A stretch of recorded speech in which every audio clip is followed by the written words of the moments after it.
Srimati Aparna Hazarika.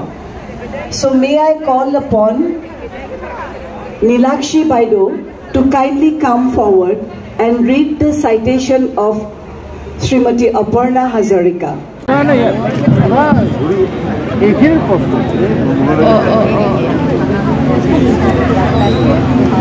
To live in the hearts we leave behind is not to die. That is surely how Srimati Aparna Hazarika's late husband and daughter continue their journey through her noble works. Some of your priceless contributions are arranging book review competition for college students, avid plantation programs in Boko, Chamaria area, starting a library in Chamaria, art and craft workshops and competitions for children. We salute you, Srimati Aparna Hazarika, for your indomitable spirit.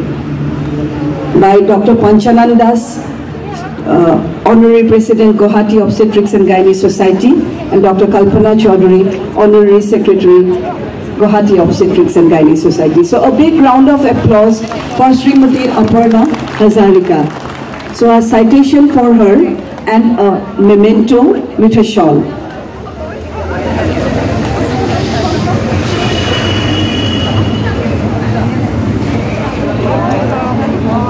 I think she deserves a big round of applause. Yeah.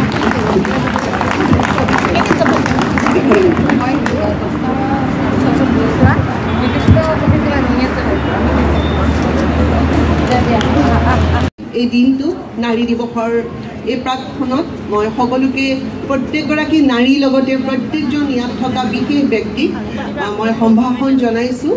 এয়া মোৰ কাৰণে মানে মই খুব আৱেগিক হৈছো এই মুহূৰ্তত।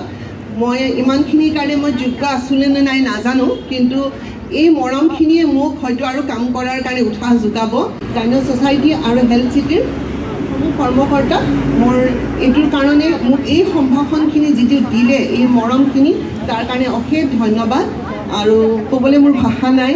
আৰু ইমানখিনি মাৰাথানাৰত লগ পাইছোঁ, মই নিজে মানে অনুপ্ৰাণিত হৈছোঁ ৰাতিপুৱা সকলোকে দেখি, সকলো মহিলাক ইমান ভাল লাগিছে যে মোৰ নিজৰ এটা মানে ইচ্ছা গৈছে যে নাই মই খোজ নাকাঢ়োঁ, কাইলৈৰ পৰা কিন্তু ময়ো খোজ কাঢ়িম। খুব ভাল লাগিছে। আপোনালোক ভালে থাকক, কুশলে থাকক, সুস্বাস্থ্যৰে থাকক, আৰু বিশেষকৈ আপোনালৈ মোৰ আন্তৰিক শুভেচ্ছা থাকিল। আপুনি বাইদেউ আপুনি কি কৰিছে এবাৰ পুতুককৈ কৈ দিব নেকি? ঠিক আছে। একচুৱেলি মই মোৰ ক'বলগীয়াখিনি কি, মই মোৰ গোটেই পৰিয়ালটোক হেৰুৱালোঁ। আজি 5 বছৰ আগত মোৰ একমাত্ৰ ছোৱালীজনীও হেৰাল। তাৰপিছত মই জীয়াই থাকিবৰ কাৰণে কিবা এটা ৰাস্তা উলিয়াই ল'লোঁ, কি কৰি মই জীয়াই থাকিম।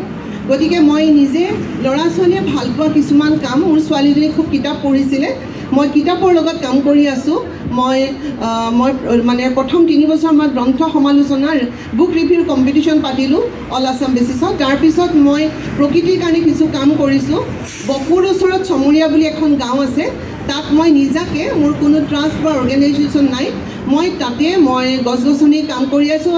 মানে প্ৰকৃতিৰ কাৰণে কিছু সামান্য হ'লেও গোটেই গাঁওখনত কৰি আছোঁ আজি 4 বছৰ ধৰি। আৰু তাৰ লগতে মই তাত এখন ফলৰ বাগিচা, চৰাই চিৰিকটিয়ে খাবৰ কাৰণে, ল'ৰা ছোৱালীয়ে খাবৰ কাৰণে এখন ফলৰ বাগিচা তৈয়াৰ কৰিলোঁ, এখন ফুলৰ বাগিচা। আৰু যোৱা বছৰ মই এটা তাত লাইব্ৰেৰী খুলিছোঁ মোৰ নিজা প্ৰচেষ্টা, আৰু তাত মোৰ কিছু বন্ধু বান্ধৱীয়ে অকণমান সহায় কৰিছে। আৰু কেতিয়াবা আপোনালোক আহিব চমৰীয়ালৈ, মোৰ গছ গছনিখিনি চাব, মোৰ লাইব্ৰেৰীটো চাব। আৰু আজিৰে যিটো মোক মানে আপোনালোকে যিখিনি মৰম দিলে, আৰু হয়তো মই অকণমান উৎসাহ পাম, ইয়াৰ পিছত আৰু হয়তো নতুন কিবা কাম কৰিবলৈ মই প্ৰেৰণা পাম। তাৰ কাৰণে সকলোলৈকে আপোনালোকলৈ পুনৰ মোৰ মৰম, শুভেচ্ছা আৰু কৃতজ্ঞতা যাচিলোঁ। Thank U. লগ পাই খুব ভাল লাগিল।